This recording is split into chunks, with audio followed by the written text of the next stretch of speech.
Welcome students, class 7 or এই ভিডিওটোলৈকে মই তোমালোক সকলকে ওয়েলকাম জনাইছো। এই ভিডিওটোত আমি এক্সারসাইজ 9.1 ৰ কোয়েশ্চন নম্বৰ 2 ৰ পৰা কোয়েশ্চন নম্বৰ 5 লৈকে আমি গুটেহিনি কোয়েশ্চন আমি সলভ কৰিম।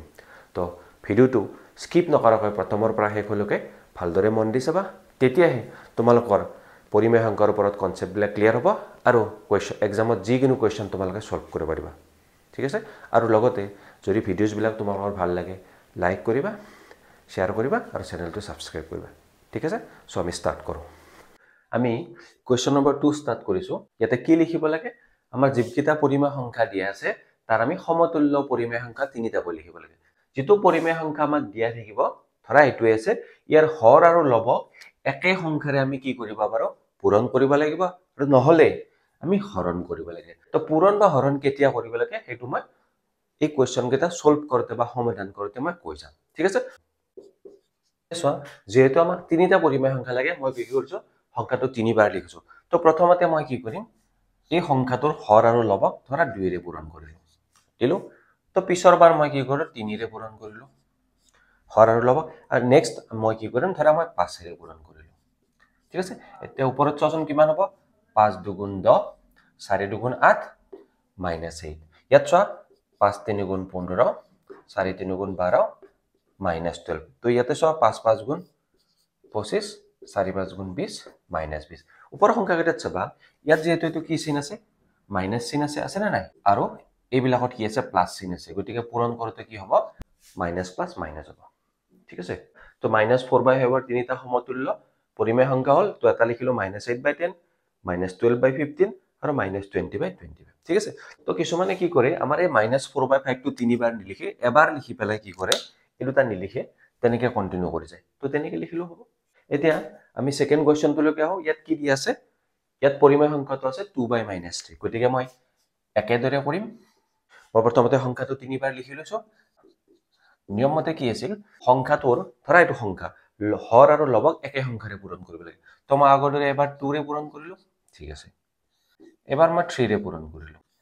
তাৰ পিছত ধৰা 4 ৰে পূৰণ কৰিলো। তো চোৱা এই সংখ্যাটো ইয়াতে চোৱা 2/-3, ইয়াতে 4, ইয়াতে 4, ইয়াতে 3, ইয়াতে 3, ইয়াতে 2, ইয়াতে 2। ঠিক আছে? তো চোৱা আগৰ দৰে চোৱা, তলত চোৱা এবাৰ, তলত কি আছে? মাইনাস আছে। 2ৰ আগত একো নাই, মানে প্লাস সাইন আছে। গতিকে সেই আগৰ দৰে মাইনাস ইনটু প্লাস কৰিলে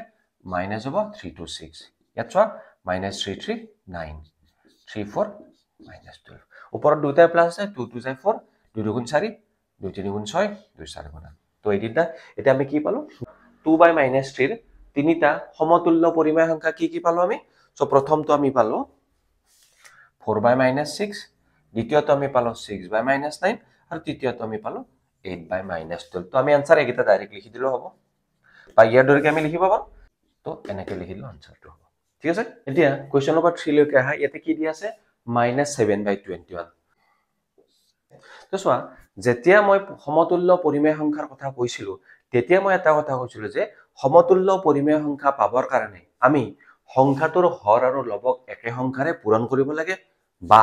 আমি একে সংখ্যাৰে হৰণ কৰিব লাগে। এতিয়া আগত যি দুটা অংক কৰিলো, সেই দুটা অংকত মই কি কৰিছিলো? দুটাকে মই পূৰণ কৰিছো, হৰণ কৰা নাই। তো এই অংকটোত চাবা মই হৰণ কৰিম। তো হৰণ কেতিয়া কৰিব লাগে, ইয়াতে এটা কথা চোৱা। ইয়াত যদি তুমি চোৱা 7 আৰু 21, ইহঁতক কিহেৰে হৰণ যায়? ইহঁতক দুটাকে 7ৰে হৰণ যায়। কিন্তু যেতিয়া দুটা সংখ্যাকে কিবা এটা সংখ্যাৰে হৰণ যায়, তেতিয়া এনেকুৱা অংকত আমি কি কৰিব পাৰো? হৰণ কৰিব পাৰো। ঠিক আছে? ধৰা মই হৰণ কৰি দিলো। ঠিক আছে? তো তোমালোকে পূৰণ কৰিলেও হ'ব, কিন্তু মই হৰণৰ নিয়মটো শিকোৱাৰ কাৰণে কথাটো কৈছো। ঠিক আছে? 21 হৰণ 7, তাৰমানে কি? মই 7ৰে 21ক হৰণ কৰিলো, কেইবাৰ যাব? ইয়াত চোৱা 7 3 গুণ 21। 7ৰে 7ক হৰণ কৰিলে কি হ'ব? একবাৰ যাব। 7ৰে 7ক হৰণ কৰিলে একবাৰ গৈছে নাই? কিন্তু মাইনাস আছিল নহয়, গতিকে -1/3 হ'ব। হয়, এতিয়া ইহঁতক আৰু বেলেগ সংখ্যাৰে হৰণ নাযায়, গতিকে দ্বিতীয় সমতুল্য সংখ্যাটো পাবৰ কাৰণে কি কৰিব লাগিব? ইহঁতক পূৰণে কৰিব লাগিব। চোৱা কিমান হ'ব? 21 দুগুণ 42, 7 দুগুণ 14। ইয়াতে মাইনাস আছে, ইয়াতে প্লাস আছে, মাইনাস প্লাস মাইনাস। 3 নম্বৰত কি কৰা? 3 ৰে পূৰণ কৰা। 21 3 গুণ 63, 7 3 গুণ 21। এটা মাইনাস এটা প্লাস, গতিকে মাইনাস আৰু প্লাস পূৰণ কৰিলে কি হয়? সদায় মাইনাস সাইন হয়। গতিকে মই কি লিখিলো? মাইনাস। বা ইয়াৰ সলনি বা যদি তোমালোকে সেইটো নিলিখা, আৰু এটা দিয়া, ইয়াত 4 দিয়া, 84 4 গুণ 28 28 বুজি পালা না এতিয়া যদি তোমালোকে হৰণ কৰাটো টান পোৱা গতিকে ইয়াৰ সলনি মই কি দিছো এইটো দিছো বা বুলি দিছো এইটো ঠিক আছে মই চাৰিটা অপচন দিছো এইটো নোৱাৰিলে এইটো ঠিক আছে চাবা ইয়াতে তো মই ইয়াত চাৰিটাই লিখি দিছো আমাক তিনিটা উলিয়াব দিছে গতিকে তোমালোকক যি তিনিটা লাগে যদি এই তিনিটা লাগে এই তিনিটা লিখিবা আৰু যদি নহয় এইটো লিখিব পাৰা গতিকে লাষ্টটো লিখিব নালাগে ঠিক আছে এতিয়া কোৱেশ্চন নম্বৰ 4 আহা চোৱা এই প্ৰশ্নটোত সমতুল্য পৰিমেয় সংখ্যা উলিয়াবৰ কাৰণে আমি হৰণ কৰিব নোৱাৰো কাৰণ কিয় 1 আৰু 9 একৰ বাহিৰে বেলেগেৰে হৰণ নাযায় গতিকে ইয়াতে আমি কি কৰিব লাগিব সমতুল্য পৰিমেয় সংখ্যা উলিয়াবৰ কাৰণে পূৰণে কৰিব লাগিব চোৱা আমি ধৰা মই 2 ৰে পূৰণ কৰিলো 4 ৰে পূৰণ কৰিলো 6 ৰে পূৰণ কৰিলো ইয়াতে 2 দিয়া 2 এটা 4 দিয়া এটা 6 দিয়া এতিয়া চোৱা 9 দুগুণ কিমান 18 9 ৰ আগত বিয়োগ চিন মাইনাস সাইন আছে 2 ৰ আগত একো নাই মানে প্লাস সাইন তো মাইনাস পূৰণ প্লাস কৰিলে মাইনাস হ'ব তো ওপৰত 1 দুগুণ 2 ইয়াত আহা 9 4 গুণ 36 আকৌ আগৰ দৰে এডাল মাইনাস ইয়াতে প্লাস আছে মাইনাস প্লাস মাইনাস 4 1 গুণ 4 তো ইয়াতে আহা 9 6 গুণ 54 আকৌ ইয়াতে মাইনাস 6 1 গুণ 6 মই বাৰে বাৰে এটা কথা কৈ আছো মাইনাস পূৰণ প্লাস কৰি দিলে কি হ'ব মাইনাস হয় প্ৰথমটো এইটো পালো দ্বিতীয়টো এইটো পালো তৃতীয়টো এইটো পালো হ'ব কোৱেশ্চন নম্বৰ 5 লৈকে আহা তো ইয়াত চোৱা ইয়াত পৰিমেয় সংখ্যাটো কি দিয়া আছে 40/64 বা 64/40 চোৱা এতিয়া এই সংখ্যাটো যেটো সংখ্যা দিয়া আছে পৰিমেয় সংখ্যা দিয়া আছে সেই সংখ্যাটো আমাৰ কি হৈছে ডাঙৰ সংখ্যা ঠিক আছে যেতিয়া আমাক ডাঙৰ সংখ্যা দিয়া থাকে আমি কি কৰিব আৰু তাক যদি আমি পূৰণ কৰো কি হ'ব কি আৰু ডাঙৰ সংখ্যা হৈ যাব গতিকে আমি ইয়াক হৰণ কৰি দিলে কি হ'ব এই সংখ্যাটো সৰু হৈ যাব মই প্ৰথমতে 2 ললো কিমান 2 2 গুণ 4 2 0 গুণ 0 2 3 গুণ 6 2 2 গুণ 4 বুজি পাইছা না এতিয়া তাৰ মানে এতিয়া চোৱা তুমি 64 সংখ্যাটো চোৱা কিহেৰে হৰণ কৰিছো ইয়াক 2 ৰে হৰণ যায় না যায় ইয়াক 2 ৰে হৰণ যায় তো ইয়াক 2 ৰে হৰণ কৰিলে ইয়াকো 2 ৰে কৰিব লাগিব হল 64 হৰণ 2 ইয়াত চোৱা 64 যেতিয়া মই 2 ৰে হৰণ কৰিছো কেইবাৰ গৈছে তো ইয়াৰ ঠাইত 32 হৈছে 40 ৰ ঠাইত কি হৈছে 20 হৈছে পালা তাৰ মানে 40 ক যদি 2 ৰে হৰণ কৰো 20 হয় আৰু 64 ক যদি 2 ৰে হৰণ কৰো 32 হয় সো প্ৰথম আমি সমতুল্য পৰিমেয় সংখ্যাটো পাই গলো 4 ৰে যায় 4 1 গুণ 4 0 4 1 গুণ 4 ইয়াতে 2 ৰল 24 হল 4 6 গুণ 24 কৈছে না এটা সা আমি দুটাকে কিহেৰে হৰণ কৰিব পাৰি দুটাকে 4 ৰে হৰণ কৰিব পাৰি চোৱা 64 4 ৰে হৰণ কৰিলে কি যায় এটো চোৱা কেবাৰ গৈছে 16 বাৰ গৈছে 40 ক 4 ৰে হৰণ কৰিলে 10 বাৰ গৈছে তো আমি দ্বিতীয় সমতুল্য পৰিমেয় সংখ্যাটো পালো ঠিক আছে মই সুবিধাৰ কাৰণে মই বেলেগ বেলেগ কে মই কৰিছো আকৌ চোৱা 2 ৰে দুটাকে হৰণ কল 4 ৰে হৰণ কল আৰু কিবা বেলেগৰে যায় নেকি তো ইয়াক 8 ৰে হৰণ যায় 8 5 গুণ 40 8 8 গুণ 64 চোৱা 8 ৰে 64 হৰণ কৰিলে 8 বাৰ 40 হৰণ কৰিলে 5 বাৰ এতিয়া অতি সহজে মই হৰণ কৰি পেলাই কি কৰিলো তিনিটা মই সমতুল্য পৰিমেয় সংখ্যা পালো ঠিক আছে তো প্ৰথমটো 32/20 16/10 8/5 সো এই তিনিটাই হল আমাৰ সমতুল্য পৰিমেয় সংখ্যা চোৱা যদি তোমালোক কোনোবা হৰণৰ নিয়মটো টান পোৱা তেতিয়া আমি পুৰণৰ নিয়মেৰে কৰিব পাৰো কিন্তু পুৰণৰ নিয়মেৰে কৰিলে কি হ'ব যেটো আমাৰ ডাঙৰ সংখ্যা আছে এই ডাঙৰ হৈ যাব তথাপি নিয়মটো ভুল নহয় আমি 2 ৰে কৰিব পাৰো প্ৰথমটো 2 ৰে কৰিলো দ্বিতীয়টো 3 ৰে কৰিলো তৃতীয়টো 4 ৰে কৰিলো চাবা কিমান হ'ব 64 গুণ 128 হৈ গল ওপৰত 40 দুগুণ 80 ইয়াত 64 3 গুণ 192 হৈ গল আৰু ইয়াতে হল 120 ইয়াত 64 4 গুণ কিমান 256 ওপৰত হৈ গল 160 তো আমি প্ৰথমটো কি পালো 128/80 এটো এটা পালো দ্বিতীয়টো আমি পালো 192/120 আৰু তৃতীয়টো আমি পালো 256/160 তো এই তিনিটাই আমাৰ কি হ'ব সমতুল্য পৰিমেয় সংখ্যা হ'ব তো এনসাৰত আমি কি লিখিম এই তিনিটা লিখিম যদি এইটো নিয়ম কিটা অলপ টান পোৱা সেইটো নিয়মত কৰিব পাৰা এতিয়া কোৱেশ্চন নম্বৰ 3 টো চোৱা প্ৰতিটো কোৱেশ্চনতে কি দিয়া আছে দুটাৰটা সংখ্যা দিছে মানে একজোৰ কি দিয়া আছে পৰিমেয় সংখ্যা দিয়া আছে তো এই জোৰটো বা এই সংখ্যা দুটা সমতুল্য হয় নে নহয় বুজিছো মই আগৰ কোৱেশ্চনটোত অলৰেডি কলো যে সমতুল্য কেনেকৈ উলিয়াই প্ৰথম সংখ্যাটোৰ লব আৰু হৰক আমি একে সংখ্যাৰে পূৰণ কৰি দ্বিতীয় সংখ্যাটো পাব লাগিব নহলে প্ৰথম সংখ্যাটোৰ লব আৰু হৰক একে সংখ্যাৰে হৰণ কৰিলে দ্বিতীয় সংখ্যাটো পাব লাগিব তেতিয়া কি হ'ব সমতুল্য হ'ব এতিয়া এটা কথা আহিব তুমি প্ৰথম সংখ্যাটোৰ লগত পূৰণ কৰি চেক কৰিবা নে হৰণ কৰি চাবা সেইটো কেনেকৈ গম পাবা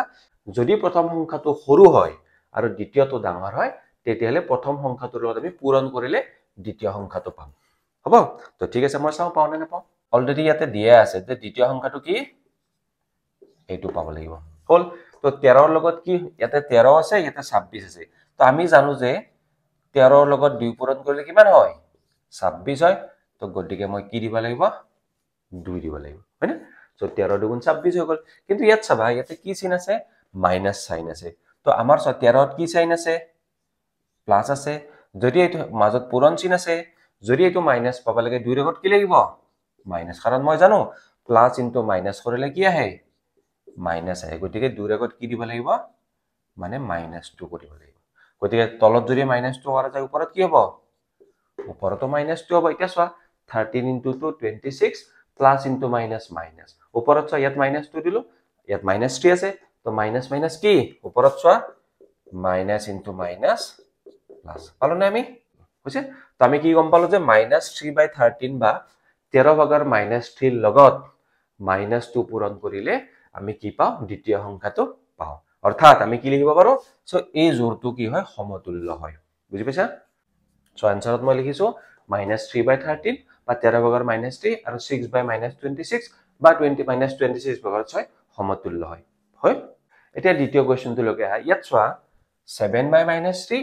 আৰু 1/-3 প্ৰথম সংখ্যাটো -3 আছে হৰটো দ্বিতীয় সংখ্যাটো -3 আছে হৰটো তো হৰটো যেটো সমান আছে তাৰ মানে -3 লগত 1 পূৰণ কৰিলে কি হ'ব -3 হ'ব যেটো তলত আমি 1 পূৰণ কৰিছো আমি ওপৰতো 1 দিব লাগিব না নাই যদি মই ওপৰত 1 দিও তেতিয়ালে 7 এক গুণ কি পাম 7 কিন্তু এটো কি এটো 1/-3 নহয় অৰ্থাৎ 7/-3 not equal to 1/-3 কি বুজি পাইছা তো কি হয় তো এটো ইয়াৰ সমান নহয় বুজি পালা কাৰণ ইয়াৰ লগত পূৰণ কৰিলে এটো পোৱা না যায় এটো পোৱা না যায় বা হৰণ কৰিলে পোৱা না যায় কোৱেশ্চন নম্বৰ 4 ত আহা ইয়াতে দিয়া আছে সমতুল্য হবলৈ x আৰু y ঠাইত কি বহাব লাগিব চোৱা 1 আৰু 2 যি দুটা কোৱেশ্চন দিয়া আছে এই দুটা আমাৰ কি হয় আমি সৰল সমীকৰণৰ এনেকুৱা ধৰণৰ কোৱেশ্চন পাইছিলো তো সমীকৰণ কি হল কাৰণ বাওফালে এটা ৰাখি সোঁফালে এটা ৰাখি মাজত কি সমান চিহ্ন এটা সমীকৰণ সমাধান কৰিব আমি জানো দিয়া আছে যেহেতু দুফালে ভগ্নাংশ আছে আমি কি এনেকুৱা অংকবিলাকত আমি কি কৰো তো এইটো ভগ্নাংশৰ লব এইটো ভগ্নাংশৰ হৰটো আমি এফালে পূৰণ কৰিলো মাজত সমান চিহ্ন দিয়া আছে এতিয়া এইটো ভগ্নাংশৰ লব আৰু ইয়াৰ হৰটো আমি এফালে পূৰণ কৰিম বাওফালে মই পূৰণ কৰিলো ইয়াৰ লবটো আৰু ইয়াৰ হৰটো এবাৰ সোঁফালে মই কি পূৰণ কৰিম তো ইয়াৰ হৰটো আৰু ইয়াৰ লবটো বা লব হৰ ঠিক আছে এফালে চোৱা 9 into 40 কিমান হ'ব 360 হল চোৱা ইয়াত মাইনাস আছে ইয়াতো মাইনাস আছে মাইনাস ইনটু মাইনাস কৰিলে কি হয় চিনটো প্লাস হৈ যায় গতিকে প্লাস হৈ যায় প্লাসটো লিখিব নালাগে হলে 9 into x 9 টো x ৰ লগত পূৰণ আছে x ৰ মান আমাক লাগে যদি 9 টো পূৰণ আছে এইফালে নিলে কি হ'ব এইফালে নিলে আমাৰ হৰণ হ'ব হৰণ মানে হৰণ কেতিয়া হয় যেতিয়া হৰণ হয় এইফালৰ সংখ্যাটো এইফালে কি হয় তলত বহে এটা তুমি 9 ৰে 360 হৰণ কৰা বা ক্যান্সেল কৰা আমি যদি হৰণ কৰো কিমান পাম 9 4 গুণ 37 চোৱা 0 দিয়া কিমান পালা তো 9 ৰে কাটি দিব পাৰা 9 1 গুণ 9 9 4 গুণ 37 0 9 4 গুণ 37 আৰু 0 তলত 1 আছে তো 1 থকা না থকা কথা কাৰণ কিয় যদি মই 1 ৰে 40 হৰণ কৰো মই কি পাম 40 পাম তো x ৰ মান কিমান পালা 40 পালা এতিয়া যদি মই ইয়াতে x ৰ জায়গাত কি পাও এই 40 টো বহাই দিও তেতিয়ালে আমাৰ কি হ'ব তেতিয়া আমাৰ কি হ'ব সমতুল্য হ'ব তো মই আগৰ দৰে লিখি লৈছো দিয়া আছে সো দুফালে মই কলো না এটো এটা সৰল সমীকৰণ কিয় ইয়াৰ বাওফাল আৰু সোঁফাল আছে মাজত সমান চিহ্ন আছে গতিকে আগৰ দৰে আমি কি কৰিব লাগিব আমি এফালে কি কৰিম এইটোৰে এইটো পূৰণ কৰিম আৰু এফালে আমি পূৰণ কৰিম এই দুটা তো মাজত কি সমান চিহ্ন থাকিব কিন্তু মই এটা কাম কৰো এবাৰ কি এটো আমাক y ৰ মান লাগে না নালাগে y থকা ৰাখি তো মই বাওফালে আনিছো তাৰ মানে কাৰ লগত 35 পূৰণ y হ'ব না এনেকে পূৰণ কৰিছো বজ্ৰ পূৰণ এইটো লগত এইটো এফালে কি হ'ব তেতিয়ালে -5 into -70 হল এটা জোড়া এফালে থাকিল এটা জোড়া এফালে তে এটো এফালৰ ৰাখিব পাৰি এটো এফালৰ ৰাখিব পাৰি হেতু ল কোনো কথা নাই মুঠৰ ওপৰত এটা জোড়া মানে লব আৰু হৰ এটা ফালে থাকে তো ইয়াৰ লব আৰু হৰ এটা ফালে থাকে ঠিক আছে 35 into y থাকিল এফালে পূৰণ কৰা 5 শূন্য 5 7 গুণ আকৌ চোৱা মাইনাস পূৰণ মাইনাস আছে এটা কৰিছিল নহয় মাইনাস পূৰণ মাইনাস মানে প্লাস গতিকে এটো একো নিলিখো এটা চোৱা 35 টো পূৰণ হৈ আছে এফালে গলে কি হ'ব হৰণ হৰণ মানে তলত বহিব 5 এৰ কাটা 5 7 গুণ 35 5 7 গুণ 35 আৰু 0 7 এর কাটা 7 1 গুণ 7 7 10 গুণ 70 তো তলত 1 আছে 1 লিখিব নালাগে তো y এর মান কিমান হ'ব 10 হ'ব যদি এই y এর জায়গাত মই 10 বহাই দিও তেতিয়ালে কি হ'ব সমতুল্য হ'ব ইয়াত সব ভেৰিফাই কৰিছাম মই y এর জায়গাত কি আছে 10 বহাই দিয়া আছে সো দুটাকে আমি কি কৰা 5 এৰে কাটি দে 5 1 গুণ 5 5 7 গুণ 35 কিমান হল -17 10 এৰে কাটি দে 10 1 গুণ 10 10 7 গুণ 70 ওপৰত কি 1 -7 হল না সমান আমাৰ আনসাৰটো ৰাইট হৈ গ'ল y এৰ মান যদি মই বহাইলো কি হ'ব দুটা পৰিমেয় সংখ্যা সমতুল্য হ'ব ঠিক আছে তো কোৱেশ্চন নম্বৰ 5 ত আমাক কিছুমান পৰিমেয় সংখ্যা দিয়া আছে তো হেবিলাও আমি কি কৰিব লাগে আদৰ্শ ঠাঁচ বা প্ৰামাণিক আৰ্হিত প্ৰকাশ কৰিব লাগে এটা প্ৰামাণিক আৰ্হি মানে ইংলিছত যাক আমি কওঁ স্ট্যান্ডাৰ্ড ফৰ্ম এতিয়া পৰিমেয় সংখ্যা তাক আমি স্ট্যান্ডাৰ্ড ফৰ্ম বা আদৰ্শ আৰ্হিত লিখিব লাগিলে আমি দুটা নিয়ম পালন কৰিব লাগে ঠিক আছে তো আমি সেই দুটা কি হয় আমি চাই লম সো তাৰে প্ৰথম নিয়মটো হৈছে কি ইয়াৰে যিটো সংখ্যা আমি লম সেই সংখ্যাৰ হৰটো সদায় কি হ'ব লাগিব পজিটিভ বা ধনাত্মক মানে প্লাস চিন থকা হ'ব লাগিব ঠিক আছে তো মাইনাস চিন থকা হ'ব নোৱাৰে যদি মাইনাস চিন থাকে আমি কি কৰিব লাগিব প্লাসলৈকে নিব লাগিব দ্বিতীয় কথাটো কি কৈছে হৰ আৰু লবত থকা সংখ্যা দুটাৰ ইয়াতে চোৱা এটা হৰ আছে এটা লব আছে লবত থকা সংখ্যা দুটাৰ একৰ বাহিৰে কোনো সাধাৰণ উৎপাদক থাকিব নোৱাৰিব একটো সবতে থাকে তাত বাহিৰে কি কোনো মিল থকা উৎপাদক থাকিব নোৱাৰিব দুটাৰ উৎপাদক বিলাক কি হ'ব লাগিব অমিল হ'ব লাগিব মিল থাকিব নোৱাৰিব যদি এই দুটা নিয়ম মানি চলে তেতিয়া আমি কি কম যে এই পৰিমেয় সংখ্যাটো প্ৰামাণিক আৰ্হিত আছে প্ৰথম কোৱেশ্চনটো লৈকে আহা ইয়াতে প্ৰথম কোৱেশ্চনটো কি দিয়া আছে আমাক দিয়া আছে 5/-2 এতিয়া প্ৰথম নিয়ম মতে চোৱা হৰটো কি হ'ব লাগিব সদায় ধনাত্মক হ'ব লাগিব ঠিক আছে এতিয়া যদি কোনো এটা পৰিমেয় সংখ্যাৰ হৰটো ধনাত্মক হ'ব লাগে তেতিয়া আমি কি কৰিব লাগে জানানে সদায় আমি -1 এৰে পূৰণ কৰিব লাগে আছে তো -1 এৰে পূৰণ কৰিলে কি হৈ যাব হৰটো ধনাত্মক হৈ যাব তো চোৱা 1 এৰে পূৰণ কৰিলে কিমান 2 1 গুণ 2 পালো আমি আৰু মাইনাস ইয়াতে আছিল মাইনাস ইনটু মাইনাস কৰিলে সদায় কি হয় প্লাস হয় গতিকে ইয়াতে কি হৈ গল 2 to প্লাস এক প্লাস থাকিলে আমি সাইনটো নিলিখো নিলিখো এতিয়া নিয়ম মতে ভগ্নাংশৰ নিয়ম মতে আমি কি পাইছিলো তো তলত যেটো সংখ্যা পূৰণ কৰা হয় ওপৰতো হেতু পূৰণ কৰিব লাগে ইয়াত চোৱা 5 1 গুণ 5 আৰু ইয়াতে কি সাইন আছে 5 ৰ আগত কি সাইন আছে প্লাস একো সাইন নাই মানে প্লাস সাইন আৰু ইয়াতে মাইনাস সাইন তো প্লাস ইনটু মাইনাস কৰিলে কি হ'ব মাইনাস গতিকে আমি প্ৰথমতে কি পালো প্ৰথম নিয়ম মতে কি পালো এই সংখ্যাটো তল আৰু ওপৰে -1 এৰে পূৰণ কৰি আমি কি কৰিলো ইয়াৰ হৰটো আমি ধনাত্মক কৰিলো বা হৰটো আমি কি কৰি ললো প্লাস কৰি ললো ঠিক আছে এতিয়া দ্বিতীয় নিয়মটোলৈকে আহা দ্বিতীয় নিয়মটো মতে কি আছে হৰ আৰু লবত থকা সংখ্যা দুটাৰ তো হৰত কি আছে চিনটো বাদ দিলো 2 আছে লবত কি আছে 5 আছে এতিয়া ইহতৰ কি থাকিব নোৱাৰে একৰ বাহিৰে কোনো সাধাৰণ উৎপাদক থাকিব নোৱাৰিব গতিকে ইহতক মই উৎপাদকত ভাঙি লওঁ 1 2 গুণ 2 1 5 গুণ 5 এতিয়া চোৱাচোন ইহতৰ সাধাৰণ উৎপাদক আছে নেকি তো ইয়াত 2 আছে ইয়াত 5 আছে দুটাৰে একৰ বাহিৰে চোৱা একটোতো সকলোতে থাকে তো একৰ বাহিৰে দুটা সংখ্যাৰে কি নাই সাধাৰণ উৎপাদক নাই তো আমি গম পালো ইয়াতে একৰ বাহিৰে সাধাৰণ উৎপাদক নাই গতিকে আমি যেটো ৰূপ পাইছিলো অলপ আগতে পূৰণ কৰি আমি যেটো সংখ্যা পাইছিলো হেতুৱে হ'ব আমাৰ আদৰ্শ ঠাঁচ বা প্ৰামাণিক আৰ্হি ঠিক আছে তো হেতু আমি আনসাৰত লিখিলা গতিকে আমি কি পালো 5/-2 ৰ আদৰ্শ ঠাঁচ বা প্ৰামাণিক আৰ্হিটো হল -5/2 তো এটো আনসাৰ তো এইখিনি কথা মনত ৰাখিবা আমি কোৱেশ্চন নম্বৰ 2 লৈকে যাম তো 2ত আমাৰ সংখ্যাটো কি দি আছে আমাৰ সংখ্যাটো আছে 7/-14 প্ৰথমতে আমি ইয়াক -1 এৰে পূৰণ কৰিম না নাই কাৰণ কিয় তলত হৰটো যেটো মাইনাস আছে গতিকে -1 এৰে পূৰণ কৰিলে কি হ'ব প্লাস হৈ যাব তো আমি কিমান পালো ওপৰত 7 1 গুণ 7 ইয়াতে প্লাস আছে ইয়াতে মাইনাস আছে প্লাস ইনটু মাইনাস কৰিলে মাইনাস হ'ব এতিয়া 7 আৰু 14ক যদি মই উৎপাদকত ভাঙো আমি কি পাম 7 1 গুণ 7 14ক যদি মই ভাঙো কিমান পাম 7 2 গুণ 14 দুটাৰে সাধাৰণ উৎপাদক আছে হেতু কি একৰ বাহিৰেও সাধাৰণ উৎপাদক আছে কি ইয়াতো 7 আছে ইয়াতো 7 আছে গতিকে যদি একৰ বাহিৰে সাধাৰণ উৎপাদক থাকে তেতিয়া আমি কি কওঁ যে এইটো আদৰ্শ ঠাঁচ বা প্ৰামাণিক আৰ্হি নহয় গতিকে ইয়াক প্ৰামাণিক আৰ্হিলৈ নিবৰ কাৰণে আমি কি কৰিব লাগিব জানানে যেটো আমি সাধাৰণ উৎপাদক থাকে বা উমৈহতীয়া সংখ্যা থাকে সেইটোৰে আমি দুটাকে হৰণ কৰিব লাগিব বুজি পাইছা এইখিনি এতিয়া চাবা এটা 14ক যদি মই 7ৰে হৰণ কৰো কেইবাৰ যাব 7 দুগুণ 14 যাব না নাই তো জানো 7 দুগুণ 14 গতিকে 7ৰে হৰণ কৰিলে 7 দুগুণ 14 হ'ব আৰু 7ৰে যদি 7ক হৰণ কৰি কিমান পাম একবাৰ পাম ইয়াত বিয়োগ চিন আছিল গতিকে আমি পালো -1/2 এতিয়া চোৱা হৰটো যোগ আছে প্ৰথম নিয়ম মতে দ্বিতীয় নিয়ম মতে ইয়াত পালো 1 আৰু 2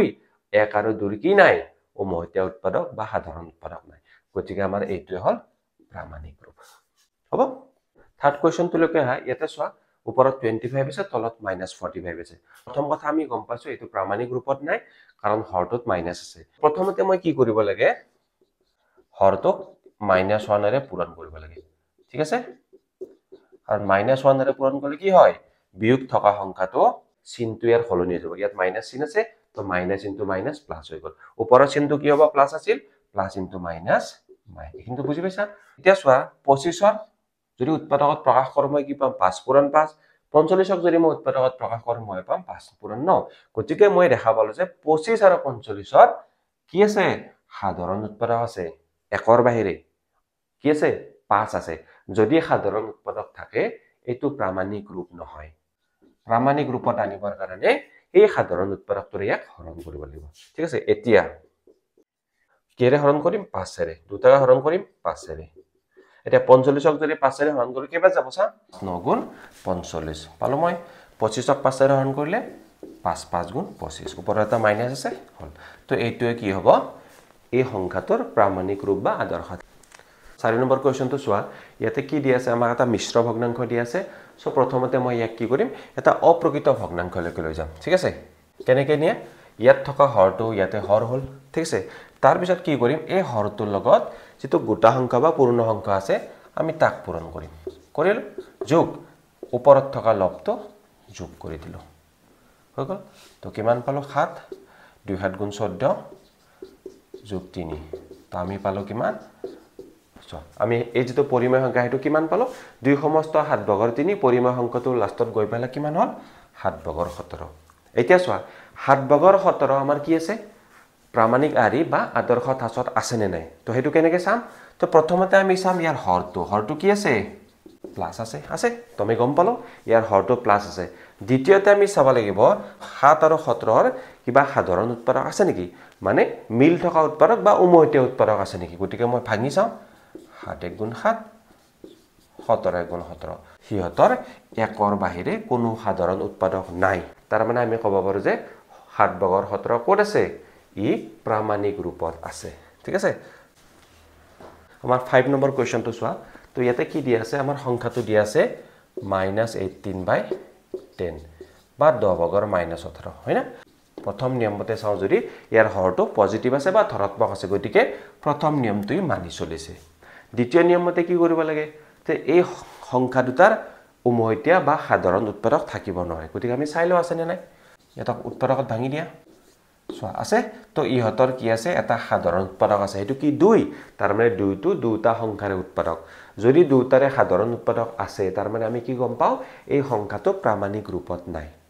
যেহেতু 2 টো দুটাৰে সাধাৰণ উৎপাদক গতিকে প্ৰামাণিক ৰূপত আনিব লাগিলে আমি 2 ৰে হৰণ কৰিব লাগিব হ'ব মই দুটাকে 2 ৰে হৰণ কৰি দিও হল এতিয়া চোৱা 10ক 2 ৰে হৰণ কৰিলে কি পাবা আমি জানো 2 5 গুণ 10 গতিকে আমি 2 ৰে হৰণ কৰিলে 5 পাম 18 হৰণ কৰিলে কিমান পাম 2 9 গুণ 18 ইয়াত যেটো বিয়োগ চিন এটা আছে ইয়াতে বহিব এতিয়া এই -9/5 বা 5 ভাগৰ -9 এ হল ইয়াৰ প্ৰামাণিক ৰূপ কাৰণ দুটাৰে 5 আৰু 9 ৰ সাধাৰণ উৎপাদক একৰ বাহিৰে বেলেগ নাই আৰু ইয়াৰ হৰটো প্লাস আছে তো আনসাৰ হেতু আমাৰ ঠিক আছে তো এখিনি নিশ্চয় তোমালোক ভালদৰে বুজি পাইছা যদি তোমালোকৰ কিবা ডাউট থাকে তো কমেন্ট কৰিবা মই তোমালোকৰ ডাউট বিলাক সলভ কৰিবৰ কাৰণে ট্ৰাই কৰিম ঠিক আছে এখিনি চোৱাৰ বাবে ধন্যবাদ